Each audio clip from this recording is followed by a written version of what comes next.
Hello, people. My name's Georgia. I have a story of my own about my crazy mother-in-law and sister-in-law. I thought you guys would like this since it has lots of drama, with a hint of revenge. So I decided to tell you some gossip about my life with my in-laws. Me and my husband Leo are a two-person family right now. We are approaching our mid-30s but haven't had kids yet. I guess it truly is a bad thing not to have kids by 30. At least that is what my mother-in-law and sister-in-law always said. My mother-in-law, Paula, is one of those people who is expert at making others do what she wants. She can be extremely manipulative and demanding of everyone.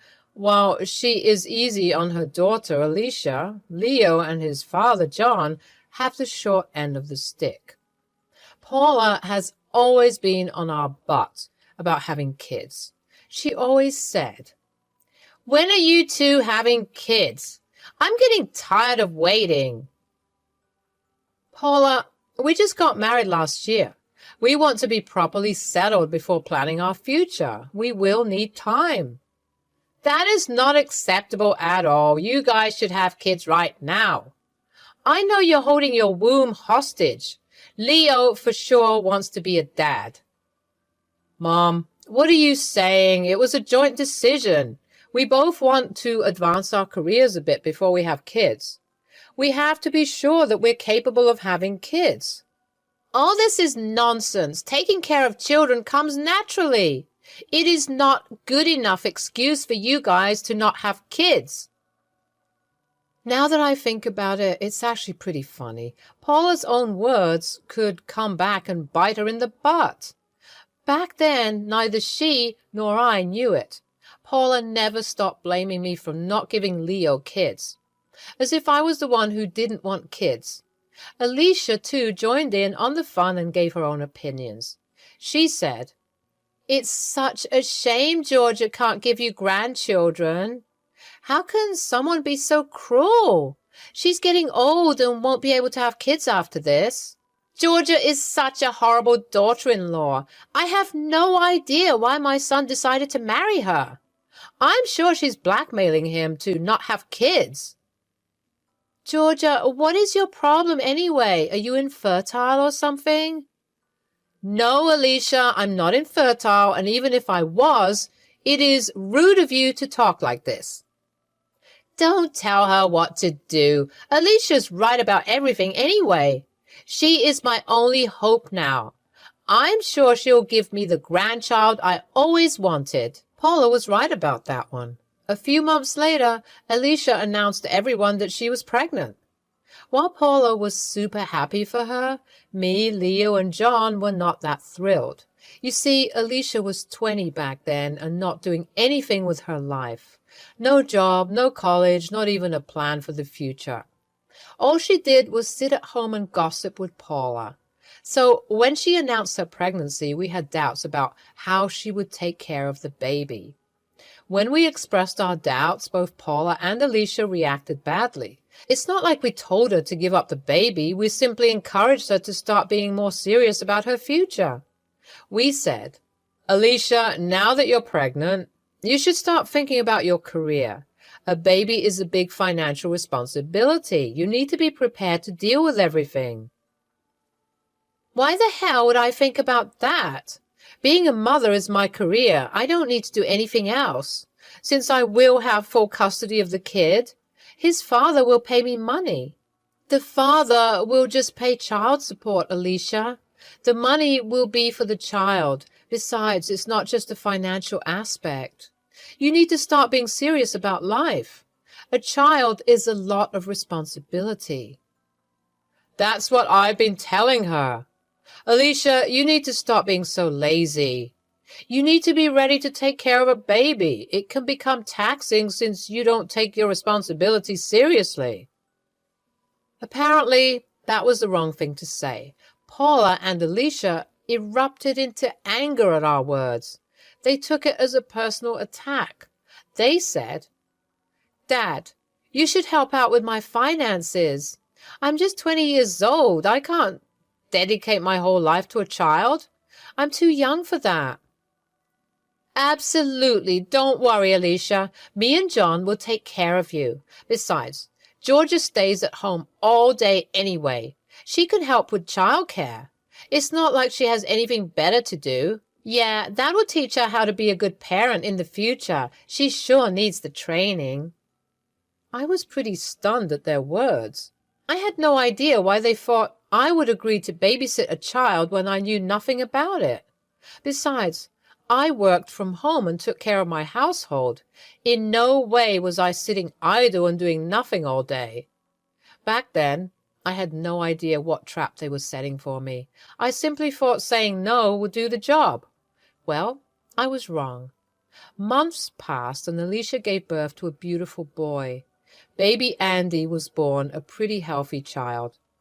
Everyone in the family was elated. We were all very happy with having a child in the family. Paula was exceptionally happy to have a grandchild, and Alicia was proud to have the first grandchild of the family. However, soon it all became very overwhelming for them. Alicia was losing her mind just a mere week after Andy was born. This girl had no idea how much work a newborn comes with. John and Paula helped as much as they could. However, a mother's responsibility is always more.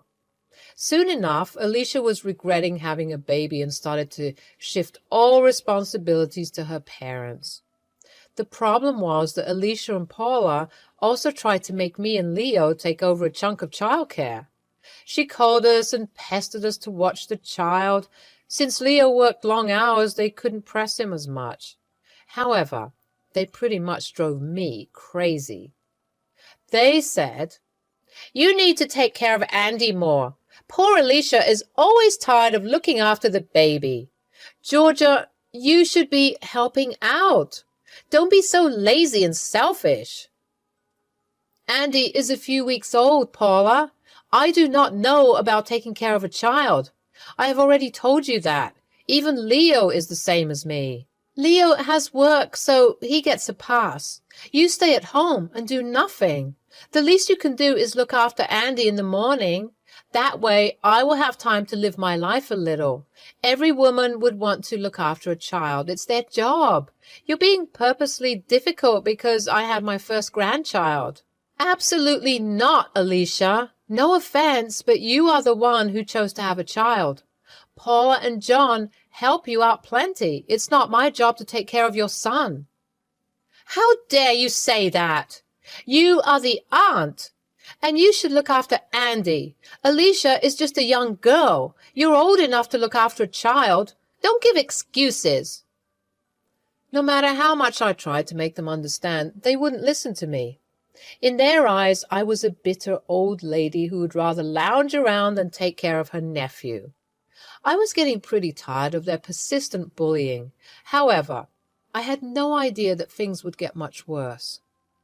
One day, I saw that I was added to a strange group chat. It was only me, Paula, and Alicia. I thought that it was really weird that they would add me to anything.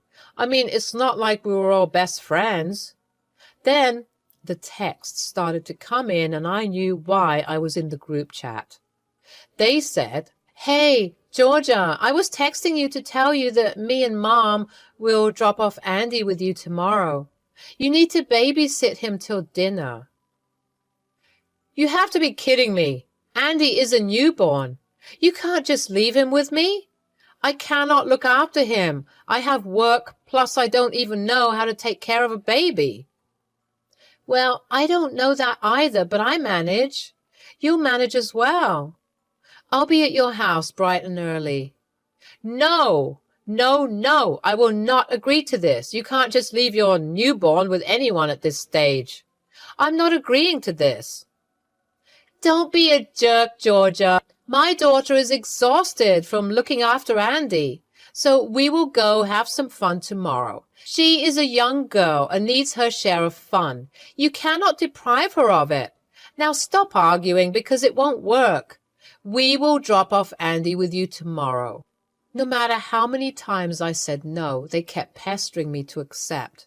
In the end, they stopped replying to my texts entirely. I was offended and pissed at the fact that they wanted me to be a standby parent. When I showed Leo the texts, he tried to play it cool. He said, "Don't worry about it, Georgia. I'm sure Mom and Alicia got your message. They will arrange something else." There is no way I'm taking care of a newborn, Leo.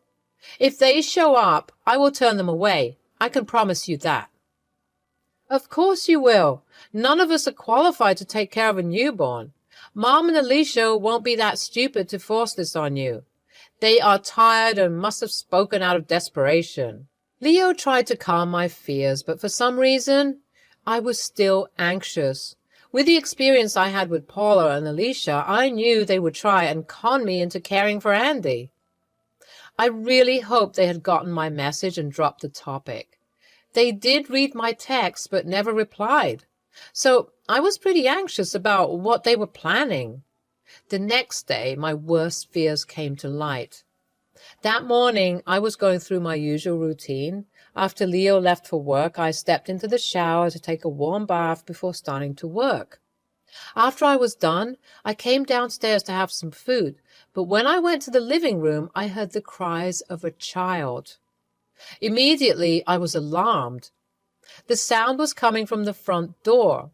In my mind, there was only one way there was a child at my door. I went to the door and opened it. What I saw made my blood boil. Andy was crying in her car seat that was right on my driveway.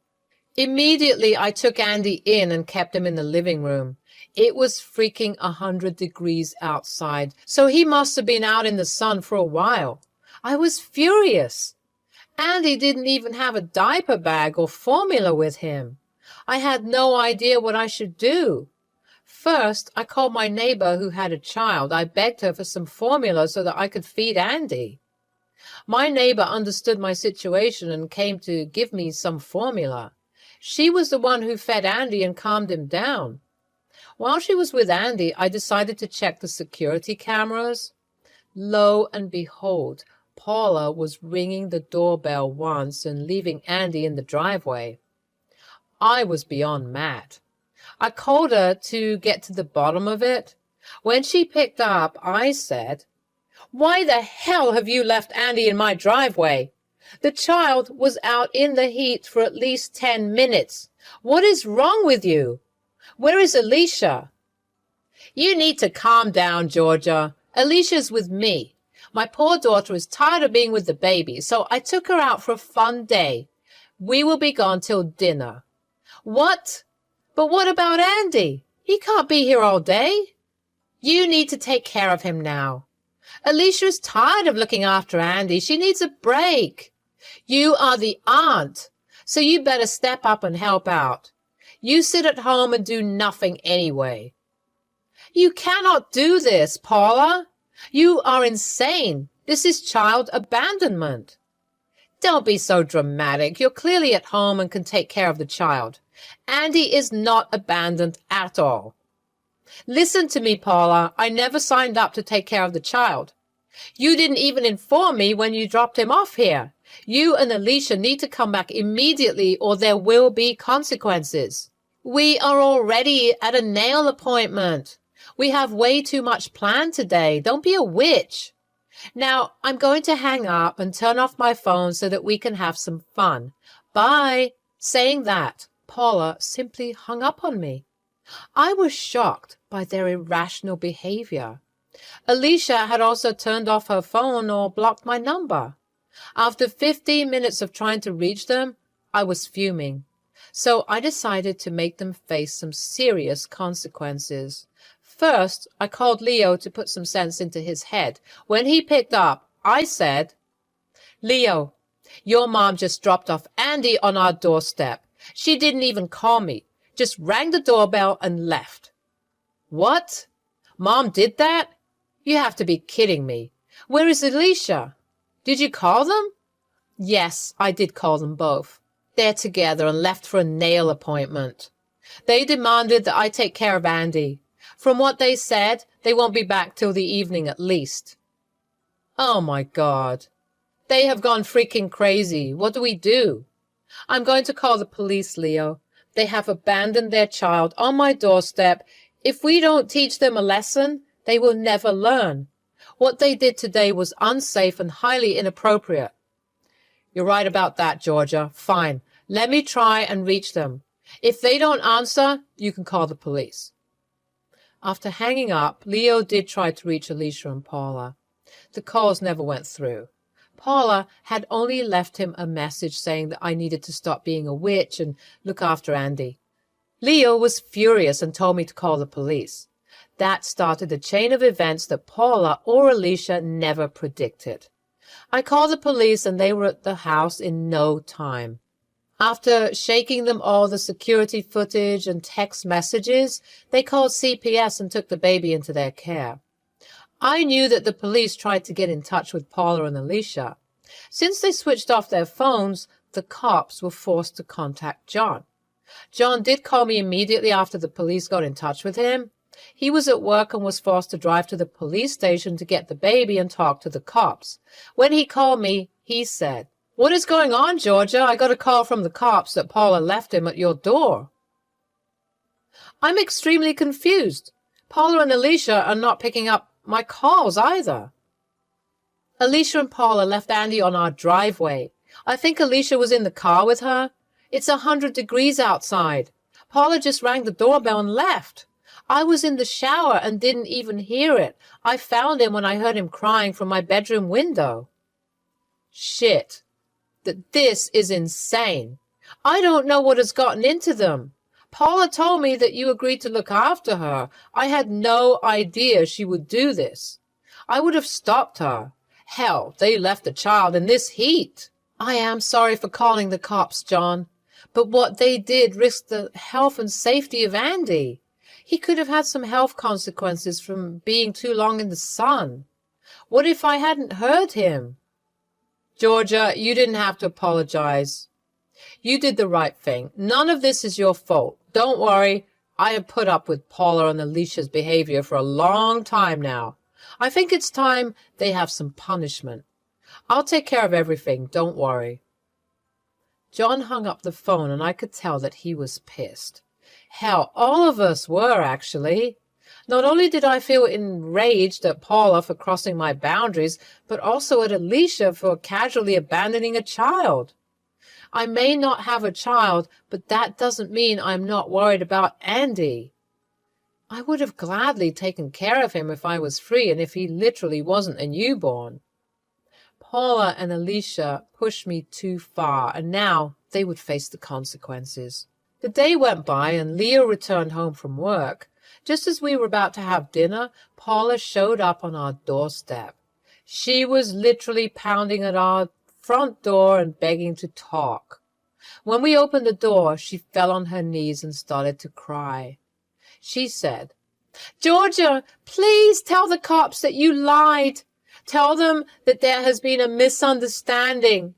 They already arrested Alicia for child endangerment and neglect. They'll take me too once they find me. Even the CPS has gotten involved.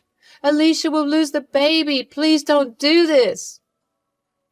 Both of you belong in jail. You have absolutely no problem abandoning a child.